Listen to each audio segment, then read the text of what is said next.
All right, let's jump right in.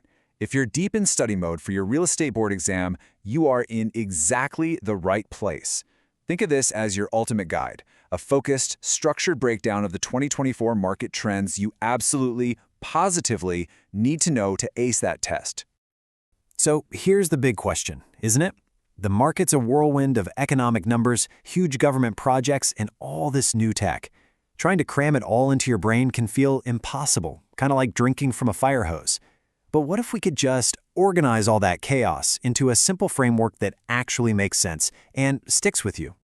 Well, that's exactly what we're going to do today. We're going to break down the 2024 market using a really simple but powerful framework. See, this isn't just about memorizing a bunch of random facts.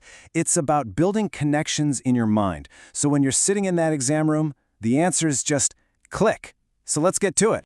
So here's our game plan for today. First, we'll tackle the big picture, the economic engine that powers everything. Then we'll zoom in on projects and people, what's being built, and how we're living.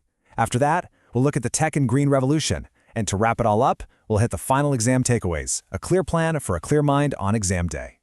First up, the economic engine. You got to think of this as the foundation for everything else.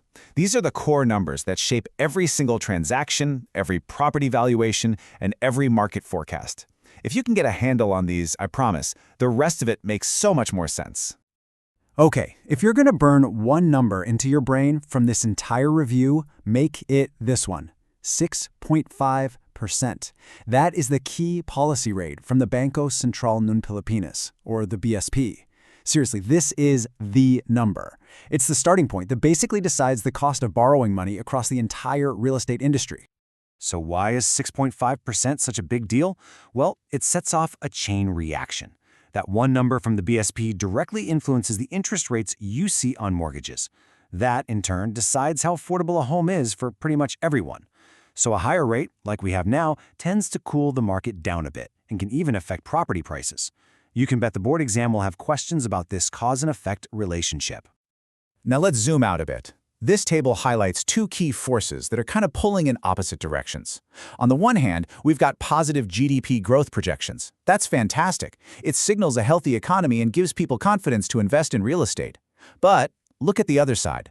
Office space vacancy rates are still pretty high. That tells us the commercial sector is still finding its feet after the pandemic. For the exam, it's so important to understand this balance. General optimism, but with specific challenges in certain areas. Okay, we've got the economic foundation set. Now let's look at how that money is literally changing the physical landscape of the country. This next part is all about two of the biggest movers in real estate: huge government projects and, the ever-changing habits of people.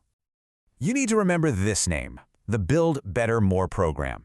This is the government's massive infrastructure push, funding absolute game changers like the North-South Commuter Railway. And here's the crucial takeaway for your exam. It's really simple. Where new roads and railways go, property values almost always follow. Better connectivity is like pouring fertilizer on real estate growth. Next up, let's talk about people and this fascinating push and pull happening in our work culture. The work from home trend, it's still going strong, fueling demand for bigger homes with office space out in the suburbs and provinces. But at the exact same time, you have the big corporate push for everyone to return to the office. And that's breathing new life into the central business districts and firing up the market for things like co-working spaces. You have to be able to explain both sides of this coin. And running underneath all of this is a major national challenge, the housing backlog. Put simply, there is a huge shortfall in available housing, especially in the affordable category. Now, this isn't just a market statistic, it's a critical social issue that both the government and the private sector are working hard to solve. And this right here is the government's main answer to that backlog. It's called the 4PH program, which stands for Pambansang Pabahay para sa Pilipino. For your exam, knowing these 4 basic steps is key.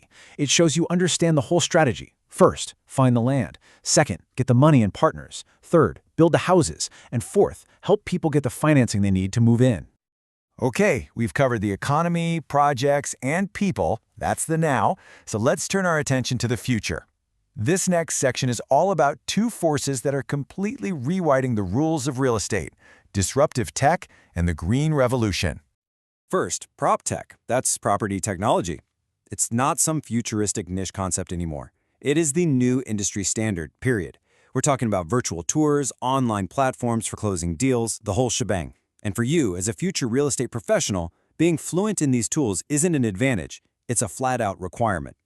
And prop tech is moving at lightning speed. Now, artificial intelligence, or AI, is being used for everything. It can create automated property valuations in seconds, or it can analyze tons of data to predict where the market is headed next. This is truly the cutting edge, and it gives any professional who knows how to use it a huge advantage. Now take a look at this. This chart shows a trend that is crystal clear and incredibly powerful: the rising demand for green buildings.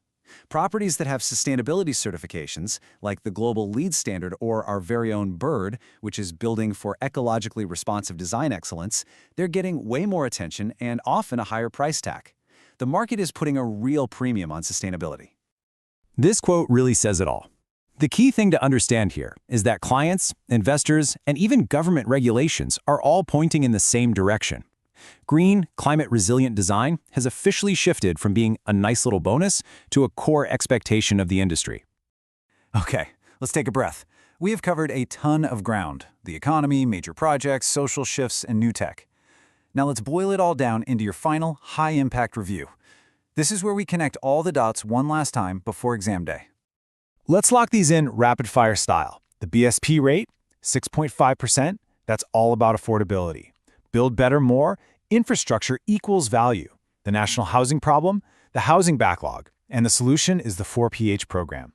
The big work debate, work from home versus return to office. The tech takeover, prop tech, and AI. And the future of building, green is gold. Demand for sustainable properties is soaring. These are your core concepts. Nail these down. And we'll end on this thought. As you get ready to launch your career, really think about this.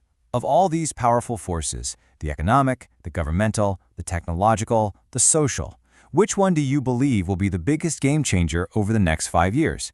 Pondering that question won't just help you pass the exam, it'll prepare you to be a truly great professional in this dynamic industry. Now go ace that test. Good luck.